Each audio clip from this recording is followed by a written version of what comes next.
สวัสดีครับวันนี้อยู่ผมเชฟนะครับผมวันนี้ผมจะมาผจญภัยในเกมบอกฟุตกันนะครับผมถ้าพร้อมกันแล้วไปดูกันเลยนะครับผมลำดับแรกนะครับผมแล้วก็ต้องมารับเควสกันก่อนนะครับเป็นการฟาร์มแรกๆครับผมแล้วก็ต้องมาตีมอนพวกโจรแบนดิต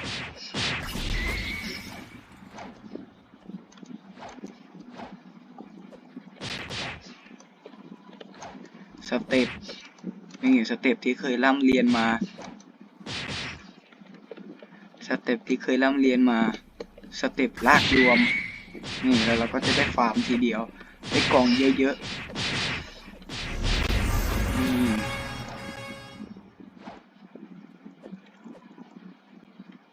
แล้วก็มารับเควสต่อครับ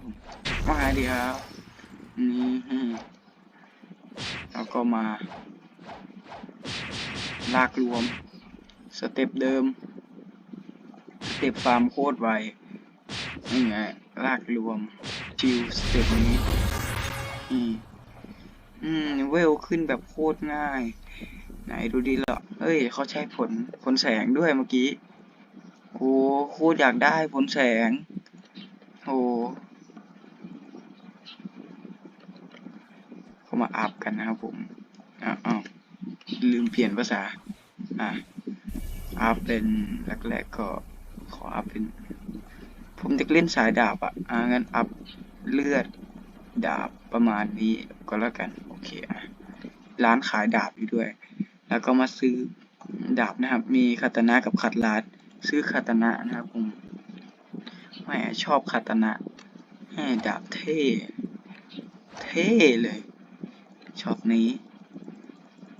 แล้วเราก็มารับเควสต่อนะครับผมจากนั้นแล้วก็มาฟาร์มต่อโอเคแล้วก็ใช้สเต็ปเดิมเลยสเต็ปลากรวมแล้วก็สกิลสกิลนี้ก็ดาเมจก็ดีนะครับผมสกิลมันดีเท่ดีสกิลนี้โคตรเท่เลยดาบสกิลหนึ่งอย่างเท่นี่ฟาร์มโคตรง่ายโคตรดีดาบนี้ฟาร์มโคตรง่ายโอ้โหแม่ของโคตรดีเลยดาบนี้สุดยอดจริงๆแล้วเราก็อัพดาบเพิ่มเติมไปต่อเดี๋ยวจากนั้นเราก็มาฟาร์มต่อที่เดิมนะครับผมสเต็ปลากรวมแบบเดิมเฮ้ยแต่ว่าไม่นายรังแกเราทำไมโอ้เฮ้ยเขาให้ผลผมมาด้วยเฮ้ยผลบาร์กี้เอาเป็นว่าผมจะไม่กินก็แล้วกันนะครับเก็บไปก่อนเขาบอกว่าผลเนี่ยมันจะดีตอนพวกเวลประมาณ300นะครับเขาบอกให้ผมกินผมไม่กินครับโอ้โหอย่าลาดมอนผมสิเขาน่าจะไม่มาลาดผมนะครับผมโอ้โหเขาลาดผมต่อไม่ให้ฟาร์มดีๆเลยใจร้ายโถย้ายซื้อก็ได้โอ้แต่พอย้ายซื้อมาดาบคาตานะผมหายเฉยอ้าวงงดาบหายได้ไงซื้อมาแล้วไม่ใช่เหรอเฮ้ยอ๋อมันอยู่ในกระเป๋านั่นเองนะครับโอเคก็นึกว่าหายโทษ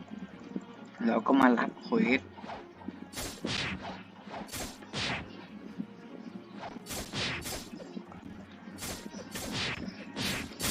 แล้วก็ฝากนี่แล้วก็สเต็ปล่อรวมแล้วก็ฟันแล้วก็เสร็จเควสแหมโคตรชิลแต่เหมือนว่าเข็มทิศมันจะบอกให้ผมไปเกาะใหม่แล้วนะครับผมจากนั้นผมก็เลยไปซื้อเรือโอ้ยระดับเราแรกๆมันก็ต้องเรือฟรีไปก่อนแล้วจะเป็นเรือเทพไม่ได้นี่สไตล์เด็กวัยรุ่นเริ่มเกมมาเดินทางมาถึงเกาะจังเกิลแล้วโอ้โหเกาะป่า เราก็จอดเรือให้เป็นที่เป็นทางเพื่อเป็นมารยาทก็ลองไปหาคนสุ่มผลดูนะครับผมแล้วก็ผมก็เลยขึ้นมาก็เห็นคนเฮ้ยนี่นายจะเอาปืนยิงคนสุ่มผลกันเหรอเขายังไม่ได้ทำผิดอะไรเลยนะนายจะยิงเขาจริงเหรอผมก็เลยทักทายเขาไปนะครับ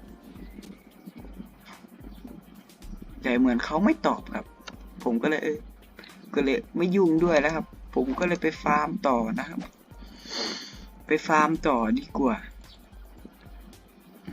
เควสแรกก็ให้เป็นเควสให้กำจัดลิงป่าพวกนี้นะครับเนื่องจากลิงป่ามันออกมาอาละวาดนะครับมาแล้วก็สเต็ปนี้เหมือนลิงตัวหนึ่งไม่ตามมาก็เลยเข้าไปตีมันอีกทีให้มันตามมานะ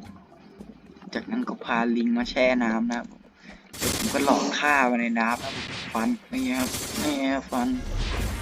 นี่ครับโอ้โหสเต็ปนี้ฟาร์มโคตรง่ายเลยนะครับผมล่อรวมจากนั้นผมก็ไปพาลิงฝั่งนู้นมาล่อรวมนะครับผมแล้วก็ค่อยฟาร์มสเต็ปนี้ฟาร์มไวนะครับผมแล้วก็ฟาร์มต่อนะครับผมลิงฆ่าลิงมาฆ่าต่อฟันนี่ชื่อเรียบร้อยตอนนี้ผมก็ปลดล็อกเควสใหม่เลยนะครับมันบอกว่าให้ไปกำจัดกอริลลา8 ตัวนะครับผมนู่นไงฝั่งนี้ได้มาฟาร์มฝั่งใหม่แล้วนี่ไหนว่ากอริลลานี่ไงแล้วก็สเต็ปเดิมเลยกอริลลามานี่เลยลากรวมสเต็ปลากรวมก็ฟันจะสกิลไปแต่มันแรง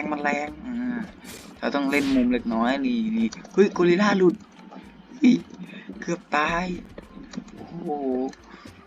สกิลนี่ฟัน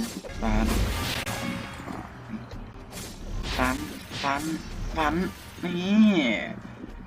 ตายลากรวมต่อนี่ลากรวม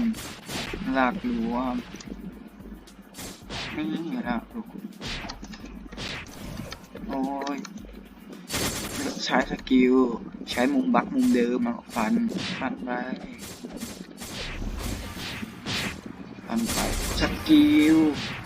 แล้วก็เรียบร้อยจากนั้นผมก็ไปตีบอสมันไอ้นี่หัวหน้าของที่นี่โอ้โหผมโดนสกิลโดนสาวหมัดทีเดียวตายเลยนะครับแล้วผมก็ได้มารับเควสบอสของเกาะนี้นะครับผมกอริลลาคิงก็มานี่ไงฟันโอ้โหโคตรง่ายเลยเหมือนเราจะมีเพื่อนนะครับผมเลยง่ายครั้งนี้โอ้โห